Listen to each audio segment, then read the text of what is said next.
ng pagpapasimula ng ating seremonya ng watawat. Atin pong pinapahalagahan ng presensya ng bawat isang kawani ng ating pamahalang panlalawigan, ganun din ng ating mga minamahal na mga pinuno sa pangunguna ng ating ina ng lalawigan, Governor Angelina Dr. Helen de Lunatan. Sa atin pong mga kamanggagawa, ang amin pong panawagan na tayo po ay magtipon-tipon na dito po sa ating bulwagan.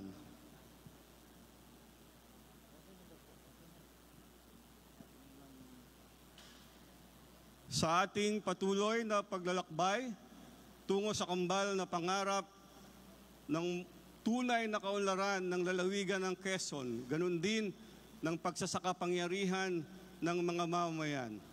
Muli tayo ay pinapaalalahanan na iisang bangka tayo. Iisang tunguhin, iisang pagkilos, sabay-sabay, sama-sama, nagkakaisa, nagtutulungan. Mga minamahal na mga kalalawigan, sa umaga pong ito, muli naatasan ang Provincial Assistance for Community Sectoral Empowerment Development Unit na maging gabay sa pagpapadaloy ng palatuntunan sa ating lingguhang seremonya ng pagtataas ng watawat. Para po sa ating palatuntunan, ang ating pong panalangin ay pangungunahan ni Ginoong Bienvenido Tamo, Municipal Community Organizer ng Bayan ng Katanawan. Agad po itong susundan ng ating sama-samang pag-awit ng pambansang awit ng Pilipinas, ganun din ang himno ng lalawigan ng Quezon. Ang panunumpa sa watawat ng Pilipinas ay pangungunahan ng ating pong Municipal Community Organizer sa Bayan ng Tagkawayan, Ginang Genevieve Limbo, at kung saan ang panatang makabayan naman ay pangungunahan ng ating kalihim sa Central Towns ng unang distrito, Binibining Patricia Sugay. Ang panunumpa naman ng Lingkod Bayan ay pangungunahan ng ating kalihim sa ikalawang distrito ng ating lalawigan, Mayor Rose Galang. Ang paglalahad at sama-samang pagbigkas ng ating vision statement ay gagampanan naman ng ating pong head ng Administrative Services, Binibining Aika May Baroga, at ang paglalahad at sama-samang pagbigkas ng mission statement ng ating pong pamahalang panlalawigan ay gagampanan naman ni Binibining Pinky Rose A. Roses, District Head ng Central Towns ng unang distrito ng ating lalawigan.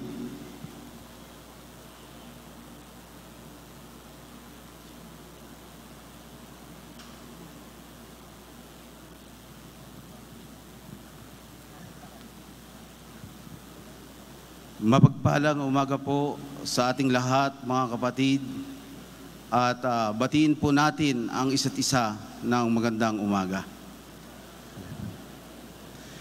Ilaan po natin ang ilang sandali ng katahimikan at anyayahan natin ang Panginoon, papasukin natin sa ating mga puso at isipan ng may ngiti sa langit. Sa ngalan ng Ama, ng Anak, ng Espiritu Santo, butihing Ama, aming dakilang pastol, sa iyo ang aming papuri, sa iyo ang aming pagsamba, sa iyo ang aming pasasalamat, dakilang Diyos. Sa umagang ito, maraming salamat po sa biyaya ng buhay, biyaya ng lakas, biyaya ng pananampalataya at paglilingkod sa iyo. Sa umagang ito, muli po naming itinataas ang isa't isa sa pangunguna ng aming minamahal na Gobernador Angelina de Lunatan at ang aming pong minamahal na Vice Governor Anaclito Alcala at lahat ng mga congressman, mga board member at sa lahat ng naririto at naglilingkuran sa bayan, sa lalawigan ng Quezon. Panginoon, hipuin mo ang bawat isa sa amin upang maranasan namin ang totoong pagkakapatiran, mas mapaunlad namin ang pagkakaisa at maiwasan ang pagkakanya-kanya. Lord, alam namin na paulit-ulit kaming nagkakasala sa iyo. Subalit patuloy mo kaming pinagiging dapat sa gawaing ito. Sa umagang ito, sa paglipas ng mga araw at buwan, sa taong 2024. Pinatunayan mo ang iyong walang hanggang kabutihan sa bawat isa sa amin. Inabot mo ng paglilingkod ang lahat ng nangangailangan. Binigyan mo kami ng pagkakataon na magbigay ng aliw, kagalakan sa mga nalulumbay at sa lahat ng mga pagsubok na aming naranasan, lalo na po sa mga pagkaroon ng karamdaman. Patuloy mo kaming pinagaling. Kaya naman sa taong 2025, muli po naming itinata sa iyo ang bawat isa sa amin sa pamunguna ng aming punong lalawigan, na nawa ay maghari ang iyong kalooban, ang pagkakaisa, pagkakasundo, at patuloy mo kaming gamitin upang mapunlad ang aming pananampalataya sa iyo at ang aming paglilingkod sa lalawigan ng Quezon. Ang lahat ng ito, Ama, ay aming hinihiling sa iyo sa pamamagitan ni Jesucristo, kaisa ng banal na Espiritu, ngayon at magpasawalang hanggan. Sa ngalan ng Ama, ng Anak, ng Espiritu Santo. Amen.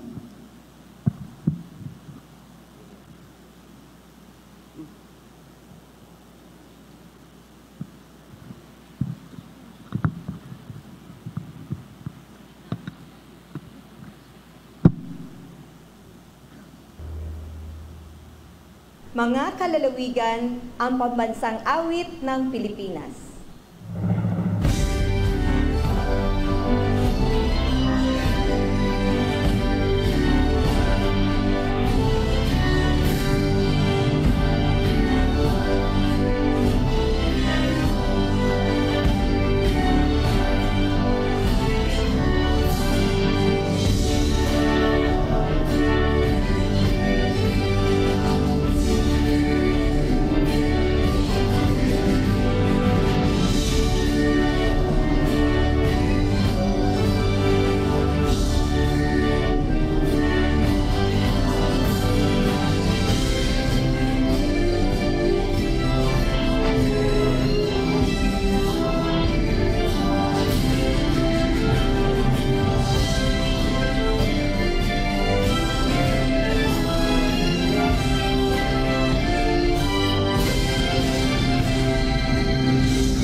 Itaas po ang kanang kamay sa ayos ng panunumpa. Panunumpa sa watawat ng Pilipinas. Ako ay Pilipino, buong katapatang nanunumpa sa watawat ng Pilipinas at sa bansang kanyang sinasagisag, na may dangal, katarungan at kalayaan na pinakikilos ng sambayan ng makadiyos, makatao, makakalikasan at makabansa. Itaas po muli natin ang ating kanang kamay Panatang makabayan, iniibig ko ang Pilipinas, aking lupang sinilangan, tahanan ng aking lahi. Kinukukup ako at tinutulungang maging malakas, masipag at marangal. Dahil mahal ko ang Pilipinas, diringgin ko ang payo ng aking magulang. Susundin ko ang tungkulin ng aking Tutuparin ko ang tungkulin ng isang mamamayang makabayan, naglilingkod, nag-aaral at nagdarasal ng buong katapatan. Iaalay ko ang aking buhay, pangarap, pagsisikap sa bansang Pilipinas. Panatilihin po nating nakataas ang ating kanang kamay para sa panunumpa ng lingkod bayan. Ako ay isang lingkod bayan. Pangangalagaan ko ang tiwalang pinagkaloob ng mamamayan. Maglilingkod ako ng may malasakit, katapatan at kahusayan na walang kinikilingan. Magiging mabuting halimbawa ako at magbibigay ng pag-asa at inspirasyon sa aking kapwa lingkod bayan. Lilinangin ko ang aking sariling kakayahan upang sa lahat ng panahon ay mapaglingkuran ko ng buong kahusayan ang sambayanan. Hindi ako makikibahagi sa mga katiwalian sa pamahalaan. Pipigilan at isisiwalat ko ito sa pamamagitan ng tama at angkop na pamamaraan. Isasabuhay ko ang isang lingkod bayang makadiyos, makatao, makakalikasan at makabansa. Tutugon ako sa hamon ng makabagong panahon tungo sa adhikain ng matatag, maginhawa at panatag na buhay. Sa mga tungkulin at adhikaing ito, kasihan nawa ako ng may kapal.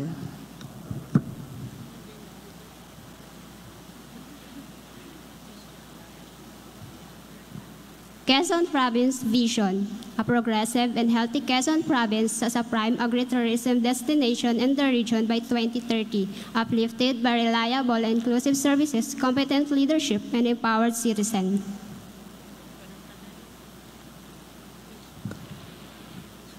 Hello. Quezon Province Mission. Quezon Province shall maximize its full potential to be prime agritourism destination in the region. Through a sustainable investment-friendly environment, optimized utilization of resources, provisions of infrastructures and support services, and harmonization of policies and programs. It shall promote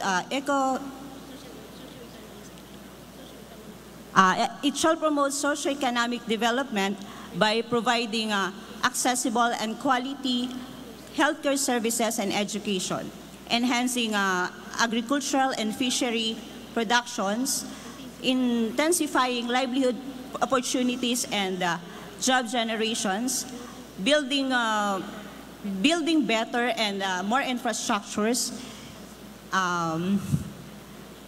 ensuring well-maintained nature and competitive tourism industry, and advocating people participation through the observance of good governance.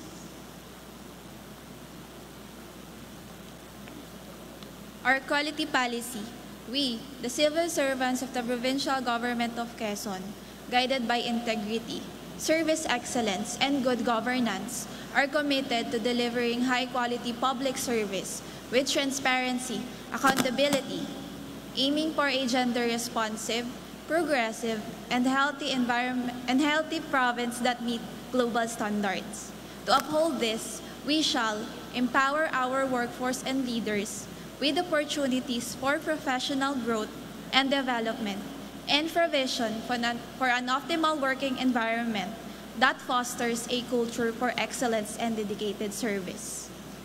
Deliver effective, efficient, accessible, and inclusive services through innovative intervention and continuous advancement.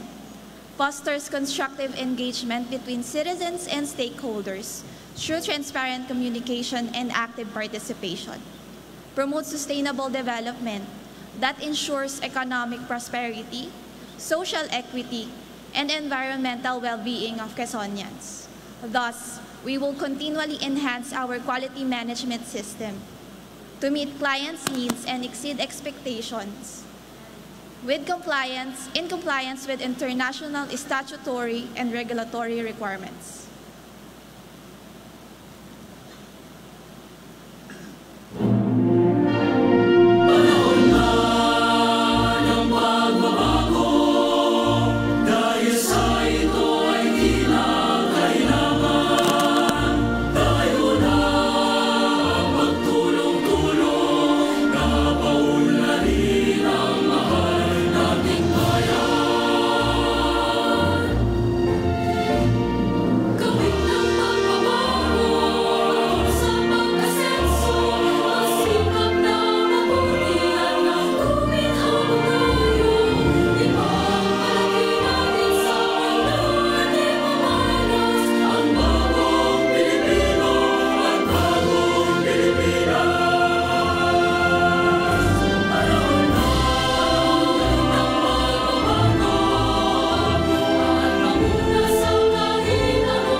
Bagong Pilipinas Pledge.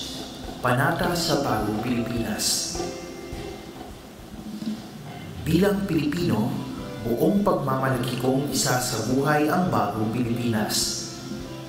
Buhay sa aking dugo ang lahing dakila, magiting at may dangal.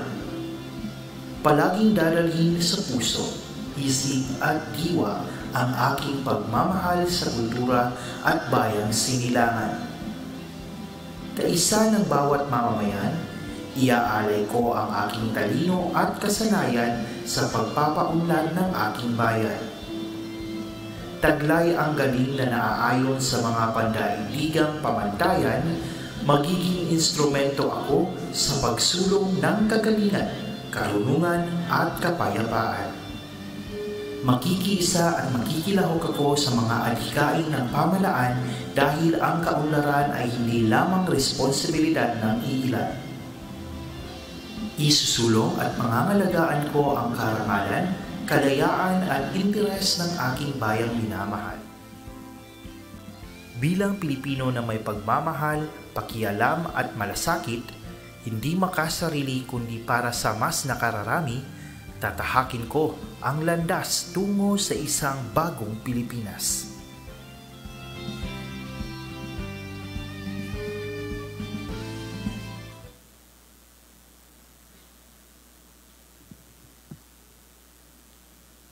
Sa pangalan po ng aming puno ng tanggapan at siya ring designated CSO Desk Officer, Ginoong Antonio Manrique, muli pong pinapaabot ang maalam na pagbati at pagpapahalaga sa presensya ng bawat isa na nakilahok sa ating seremonya ngayong umagang ito. Magandang umaga po sa ating butihin at napakasipag na ina ng lalawigan, Governor Angelina Doktora Helen Tan, ganun din sa kanyang mga pangunahing katuwang sa sangay ng ehekutibo, Provincial Administrator Manny Butardo, at sa atin pong Chief of Staff, Roseanne Caparos, at sa lahat po ng mga punong tanggapan. Ganun din po sa ating mga katuwang sa sangay ng lehislatibo, sa atin pong sangguniang palalawigan, sa panguna ng aktibo at dinamikong katuwang ng ating gobernadora, ang ating pong Vice Governor, 3rd Alcala, 10 ng mga bukal na bumubuo ng ating sanggunian. At syempre, muli po ang pagpapahalaga sa lahat po ng bawat isang kawani ng ating pong pamahalaang lokal. Sa umaga pong ito, nais lamang pong ipaabot ng Paksedu ang kanya pong commitment, ang kanya pong kahandaan na makipagtulungan at makapag-ambag sa pangkalahatang palatuntunang pampamahalaan ng atin pong pamahalang panlalawigan, partikular sa pamamagitan ng pagtupad niya at pagsasagawa ng mga proyekto at aktibidades na nasasaklaw ng 5 components ng aming palatuntunan. Pag-oorganisa ng pamayanan, pagpapalakas ng kakayanan ng mga sektoral na organisasyon, pagpapanawagan at pakikipag-ugnayan sa iba't ibang stakeholders para sa pag-unlad ng ating mga komunidad at mga sectoral formations, ganun din ang paglulunsad ng mga project prototype at project monitoring and evaluation. Kami po ay patuloy ding nananalig na sa pamamagitan ng ganap at sapat na suporta ng bawat isang concerned government office ng ating pong pamahalang panlalawigan, higit pa kaming makapag-aambag para sa pangarap ng ating mga mamayan sa buong lalawigan ng Quezon. Paumanhin po kung hindi natin kapiling ngayon ang amin pong punong tanggapan sa kadahilan ng meron po siyang konting dinaramdam sa kanyang kalusugan. Muli po, magandang umaga at ngayon po naman ay atin pong tutunghayan ang summary ng accomplishments ng Paksedu sa loob po ng 11 buwan, ngayon pong taong 2024, sa pamamagitan po ng maikling audiovisual presentation.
Habang hinihintay po natin ganap na may saayos ang konting technical glitch sa aming presentation, nais ko lang pong bigyang diin ang ilang mahalagang ginampanan ng PACSEDU sa larangan po ng Policy, Advocacy, and Convergence.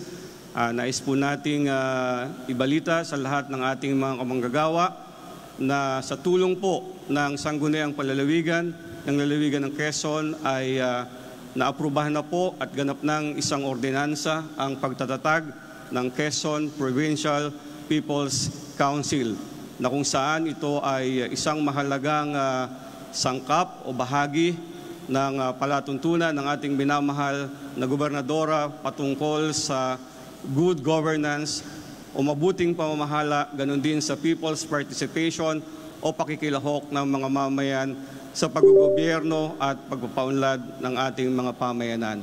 Kaya po sa bahagi ng PACSEDU, inuulit po namin ang taus-pusong pasasalamat sa Sangguniang Panlalawigan sa panguna po ng ating Vice Gobernador Anacleto III Alcala.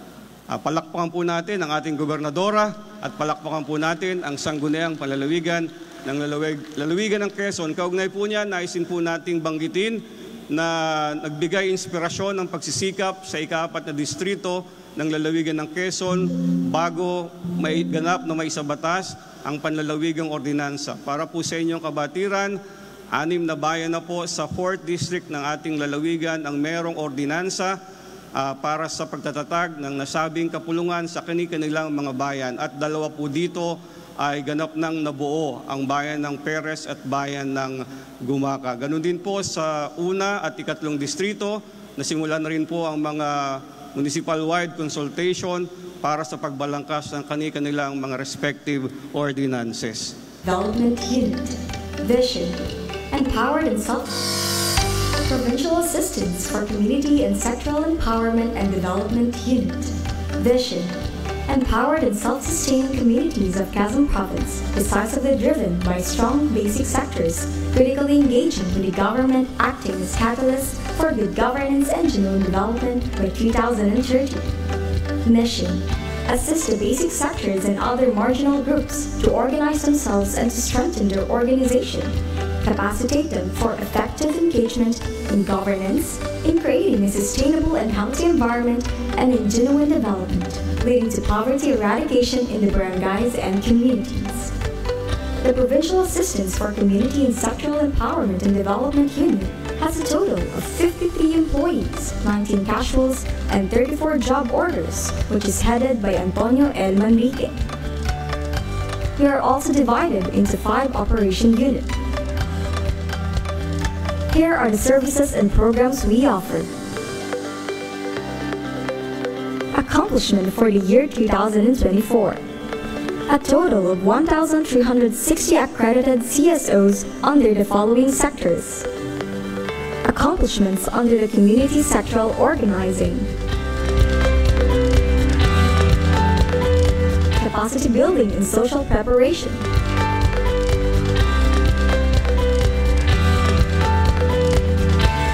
Policy advocacy and convergence.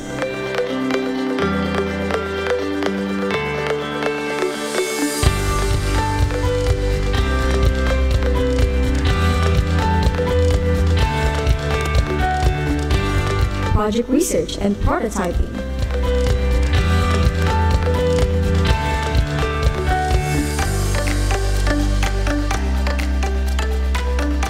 Project monitoring and evaluation. Documentation of the said accomplishments. Formal oath-taking of new Provincial Confederation of Todas Municipal Presidents for 2024. And a strategic planning workshop and capacity development training. Training the trainers, sharpening the MCO's knowledge, skills, and competency in generating livelihood project proposals. Community sectoral organizing. Dodetupad program for coconut farmers with 2,518 beneficiaries from the 3rd and 4th District of Quezon. Capacity building and social preparation. Policy advocacy and convergence. through the Sangguniang Panlalawigan of Quezon, an ordinance establishing the Quezon Provincial People's Council was approved.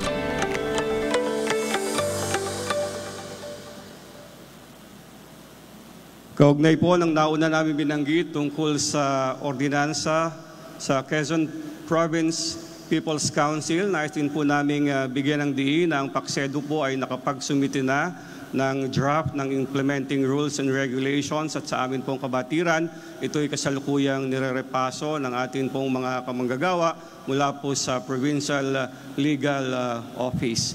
At pahabol po, nais din namin pong bigyan ng diin at pasalamatan ang implementasyon po ng TUPAD for coconut farmers sa ikatlo at ikaapat na distrito ng atin pong lalawigan. Ito po ay naganap dahil po sa suporta at sa inisyatiba ng atin pong minamahal na Governor Angelina Doktora Helen De Luna. Palakpakan po natin ang ating ina ng lalawigan. Kung saan marami pong bagong rehistro at organisang kooperatiba ng pagpapiyog ang nakinabang po sa pamamagitan ng programang ito. Ngayon naman po ay atin na pong ipagkakaloob para po sa kanyang napakahalagang mensahe, ang atin pong napakasipag at tunay namang mapagkalingang ina ng atin pong lalawigan, mga kaibigan, mga kamanggagawa, Governor Angelina Doktora Helen De Luna Tan.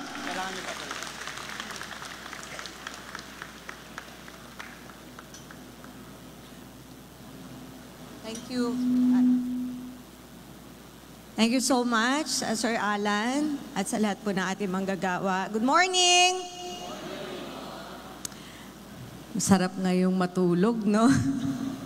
Grabe yung weather. Anyway, batiin muna natin si PA, ang ating mga department heads. Maraming salamat ulit sa pagsama ng ating mga taga-BGMP, tama ba ako? No? Thank you so much po. Thank you, sir. I think may audience tayo from beneficiaries natin ng program, ang Step Up, no? Batch 1. Sangguniang Panlalawigan, although wala sila dito, sa panguna ni Vice Governor 3rd Alcala. Okay. Nararamdaman nyo na ba ang Pasko? Oh, hindi pa PA. Wala pang good news si PA. Hinintay namin ang sagot ni Tres. Nilaglag eh. Nilaglag siya. Anyway, basta may matatanggap po kayo. Yun lang naman ang gusto nyo marinig. Not earlier than, ba? Tama ba? 15? Oh, so 15 onwards, may matatanggap sila. Finalize lang nila mamaya how much talaga. Isa lang ang masasabi ko, hindi bababa sa last year. Magkano ba natanggap last year? Naalala pa nila. Kala ko kinalimutan nyo na eh. Baka yung iba, nautang nyo na, ibabayad nyo na lang. No? Anyway, basta meron po kayo matatanggap na not less than last year. Okay? It can be the same or higher than last year. Yun lang ang isa. So, papasalamatan natin sapagkat hindi tayo makakapagbigay ng ganyang insentibo kung hindi nagiging maayos yung paggasta sapagkat alam nyo na, kinukuha yan sa mga hindi nagasta. Tama ba? Sa mga savings, no? Di naman ibig sabihin nung may savings ay na-compromise ang implementation of our programs, no? So, maayos lang. So, yon. And then, what else? Malapit na ang Pasko. Yun lang, ang wish ko ay sana maging masaya tayo. On Friday is our Christmas party. Kakain lang tayo, kakanta at kaunting raffle. We decided to have a simple Christmas party, no? Hindi na katulad last year na meron pa tayong mga contest and presentation. Okay? So, kainan lang tayo and kaunting kantahan at sayawan and raffle. So, I would like to invite our mga employees. What else? Tomorrow, I will be receiving the award ng DILG on Seal of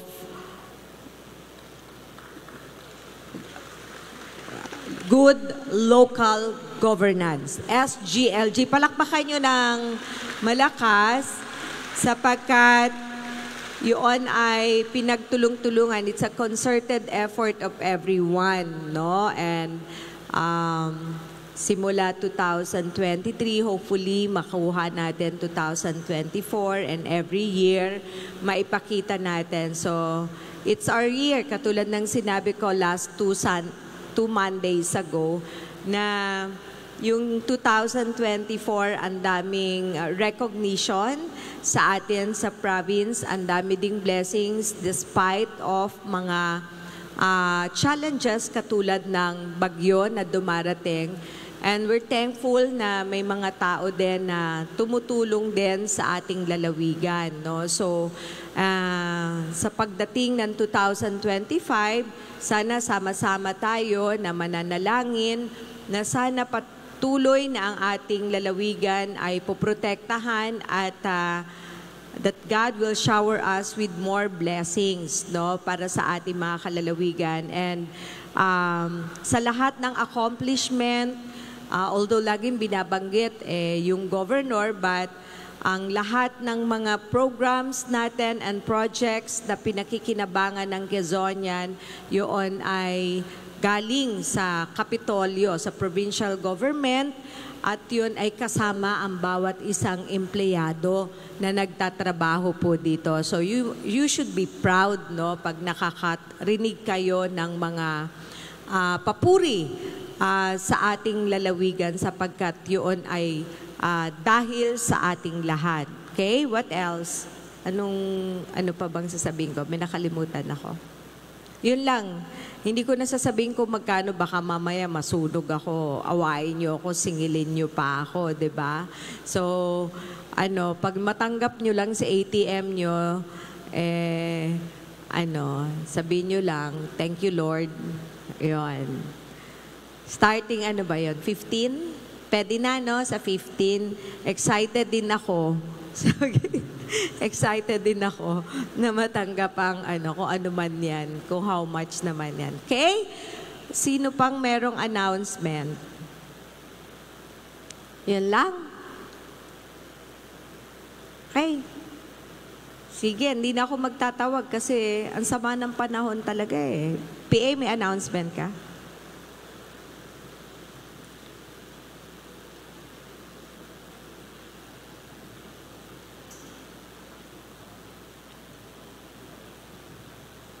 Ma'am, yun lang pong SGLG Head of Offices po muli o representative. 1 o'clock po tayo sa right conference room pagpapahiram ni Rose. Okay, wala ako. Ayan, lagot na naman tayo lahat. Okay, alam nyo na yun, singilan yun pagka SGLG. Okay? So yun lang po. Meron ako sasabihin pero di ko maalala. Maraming salamat sa sa inyong lahat. Thank you so much sa Paksedu. Okay? Sabihin nyo kay Anton, magpagaling siya. Okay, sige. Okay, I think that's it. Maraming salamat po. You can go back to your respective offices.